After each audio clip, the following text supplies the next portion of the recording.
Hello everyone. तो कैसे हो आप सभी लोग। हार्दिक स्वागत करते हैं आप सभी का हमारे इस यूट्यूब चैनल यूनिक एकेडमी के अंदर। तो विद्यार्थी मित्रों, आज हम गाला असाइनमेंट बुक 2026 कक्षा 12 विषय इकोनॉमिक्स अर्थात अर्थशास्त्र का पेपर नंबर 5 का विभाग नंबर बी के प्रश्नों के उत्तर एकदम सरल और स्पष्ट भाषा में आपके समक्ष प्रस्तुत करने जा रहे हैं। अगर आपने हमारे चैनल को सब्सक्राइब नहीं करा है, सब्सक्राइब करो, बेल आइकन पर क्लिक करो, जिससे हमारे वीडियो का नोटिफिकेशन आपको 1 बाय 1 मिलते रहे। अगर वीडियो अच्छा लगे तो लाइक करो और कमेंट्स करो और वीडियो को ज्यादा से ज्यादा अपने फ्रेंडों के बीच शेयर करो।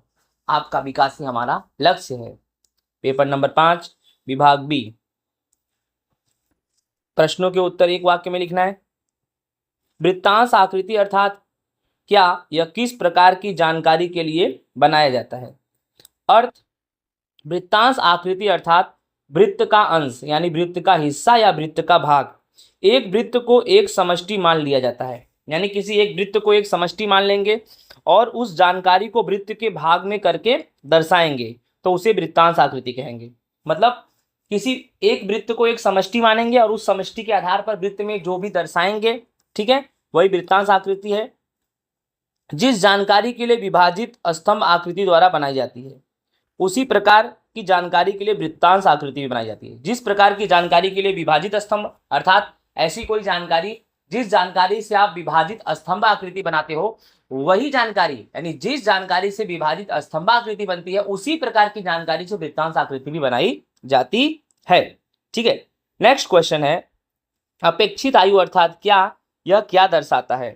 तो अपेक्षित आयु अर्थात बालक के जन्म से बालक कितने समय तक जीवित रहेगा ऐसी अनुमान लगाना अर्थात अपेक्षित आयु, यानी बालक के जन्म के पश्चात वह बालक कितने समय तक जिंदा रहेगा, एक ऐसी अपेक्षा की जाती है, उसी को बोलते हैं अपेक्षित आयु। ठीक है, जो प्रजा की औसत आयु दर्शाता है, यानी अपेक्षित आयु प्रजा का औसत आयु दर्शाता है।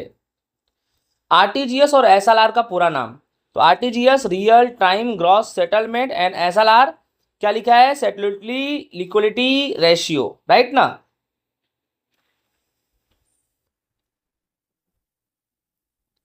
ट्वेंटी फोर, व्यापारिक बैंक का मध्यम अवधि और लंबी अवधि का ऋण सैद्धांतिक रूप से कितने समय के लिए होता है।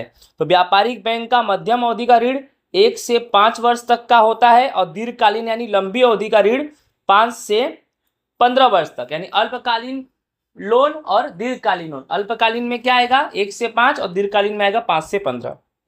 25, अटल पेंशन योजना एपीवाई कब और किस लिए शुरू किया गया। तो अटल पेंशन योजना एपीवाई 9 मई 2015 को शुरू की गई थी। इसके साथ प्रधानमंत्री सुरक्षा योजना के अंतर्गत 18 से नहीं, अटल पेंशन योजना का उद्देश्य क्या है, इसके साथ देखा जाए तो प्रधानमंत्री सुरक्षा योजना के अंतर्गत 18 से 70 वर्ष की उम्र के व्यक्तियों को ₹12 के प्रीमियम पर ₹2 लाख दिया गया। ठीक है, कंप्लीट। नेक्स्ट 26, प्रच्छन्न बेरोजगारी, घर्षण बेरोजगारी और चक्री बेरोजगारी कौन से देशों में दिखाई देता है। तो प्रच्छन्न बेरोजगारी, घर्षण बेरोजगारी और चक्री बेरोजगारी भारत जैसे विकासशील देशों में दिखाई देता है, राइट। तो ये सब बेरोजगारी कहाँ दिखाई देता है, भारत जैसे विकासशील देशों में। नेक्स्ट, आईसीएआर और एचवाईबीपी का पूरा नाम लिखो। तो ICAR Indian council of agricultural research, HYBP high yielding varieties programme. Complete विद्यार्थी मित्रों, आई होप आप सभी को समझ में आ गया होगा। नेक्स्ट चलते हैं 28 पर, विकास लक्ष्य आयात और उसके रखरखाव के लिए आयात अर्थात क्या। दोनों का मतलब एक ही है। तो विकास लक्ष्य आयात किसे बोलते हैं, विकास लक्ष्य आयात अर्थात कच्चा माल, निष्णातों की सलाह, मशीन इत्यादि। ठीक है, विकास लक्ष्य आयात का मतलब है ऐसा आयात जिसमें कच्चा माल, निष्णातों की सलाह और साथ ही साथ मशीन की सहायता ली जाती है। फिर इसके निभाव के लिए, निभाव यानी रख रखाव, इसके रख रखाव के लिए मतलब इस निभाव के लिए आयात अर्थात बिजली, आंतरिक ढांचे से संबंधित सुविधाएं, कौशल इत्यादि पर होने वाला आयात। यानी क्लियर है, विकास लक्ष्य आयात में क्या चाहिए, कच्चा माल चाहिए, निष्णातों की सलाह चाहिए, मशीन चाहिए। और उसके रख रखाव का आयात यानी क्या चाहिए, बिजली चाहिए और आंतरिक ढांचागत का मतलब रोड की सुविधा, पानी की सुविधा, बैंक की सुविधा, समझ आ रहा है, ये सब चाहिए और कौशल्य चाहिए। 29, विभागीय उद्योग अर्थात क्या, उसका एक उदाहरण दो। तो जो उद्योग सरकार के देखरेख में होता है ऐसे उद्योगों को हम विभागीय उद्योग कहते हैं। जो उद्योग सरकार के देखरेख में होता है ऐसे उद्योग को विभागीय उद्योग कहते हैं, जैसे कि रेलवे सेवा और डाक सेवा। ये किसके अंडर में आता है? सरकार के अंडर में आता है। आई होप समझ में आ गया होगा। 30 गलगोटा यानी गेंदा का फूल होता है। तो गलगोटा पंचांग अर्थात क्या?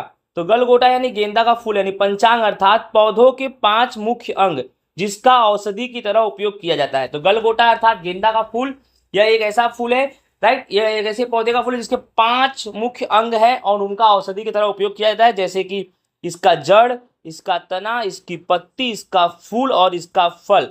यानी गलगोटा यानी गेंदा का फूल और पंचांग यानी देखा जाए तो इसके जो है 5 अंग है। 5 अंग में जैसे जड़, तना, पत्ती, फूल और फल, और इन सबका औषधि के रूप में उपयोग किया जाता है। विद्यार्थी मित्रों, आई होप आप सभी को अच्छे से पेपर नंबर 5 समझ में आ गया होगा। जय हिंद, राधे राधे। मिलेंगे नेक्स्ट वीडियो में नेक्स्ट टॉपिक के साथ। Bye bye.